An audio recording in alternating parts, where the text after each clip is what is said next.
Ni shamra kwa waumini wa dini ya Kikristo hapa mkoani Dodoma nchini Tanzania, wakisherehekea sikukuu ya Christmas, siku ya kuzaliwa kwa Yesu. Kanisa Katoliki parokia ya Kiwanja cha Ndege jimbo kuu la Dodoma likiwa ni miongoni mwa makanisa yaliyokusanya maelfu ya waumini kwa sala, nyimbo na tafakari, likiwa kielelezo cha maadhimisho ya Christmas katika makanisa mbalimbali nchini. Waumini wamejitokeza kwa wingi kushiriki ibada ya Noeli, nyuso zao zikionyesha tabasamu, furaha na shukrani. Twende tukabadilishe maisha yetu katika kipindi hichi ambacho Yesu Kristo kazaliwa, basi na sisi twende tukabadilike kweli katika mioyo yetu, katika matendo yetu. Tofauti na ndani, nje ya kanisa waumini wakitoka, biashara za pulizo na bidhaa mbalimbali zinaendelea, zikiongeza shamra za sikukuu. Tusherekee kwa pamoja na tuweze kusherekea pia ujio wa Bwana wetu Yesu Kristo. Tunajisikia faraja na kwa mafundisho tuliyoyapata kwamba tuendelee kumtegemea yeye na tuendelee kujifunza kupitia yeye.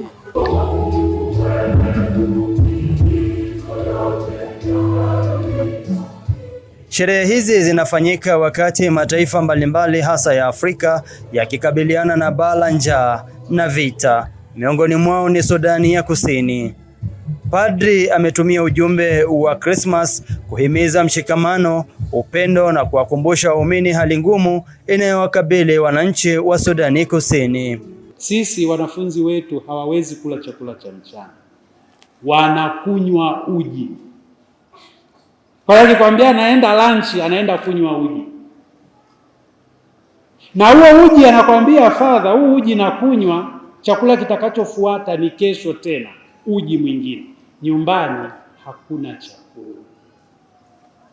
Kwa hiyo wanafunzi mara nyingi wanazimia asubuhi, hajala kitu tangu asubuhi, ana vidonda vya tumbo, anazimia. Namna ya kumsaidia, basi mtampa huduma ya kwanza, hivyo hivyo chakula kidogo, aendelee. Lakini maisha ni magumu,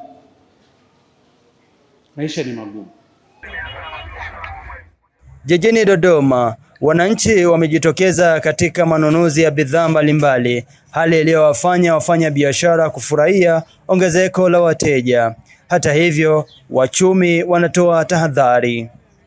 Kwa kunakuwa na gharama nyingi watu wanaingia kipindi hicho kulingana na mapato yake aliyotengeneza katika hicho kipindi cha mwaka. Kwa hiyo maana yake tunapoenda kipindi kingine cha mwaka, maana yake kuanza Januari, kunaanza kuwa na ugumu kwa sababu pia kuna vitu vingine vya kulipia vya Januari. Kwa mfano kama ni watoto, kuna ada za kulipa kwa ajili ya mashule. Krismasi ni mshikamano na mwanga wa matumaini, lakini dunia bado ipo kwenye mateso, na hatimaye ni jukumu letu kueneza upendo,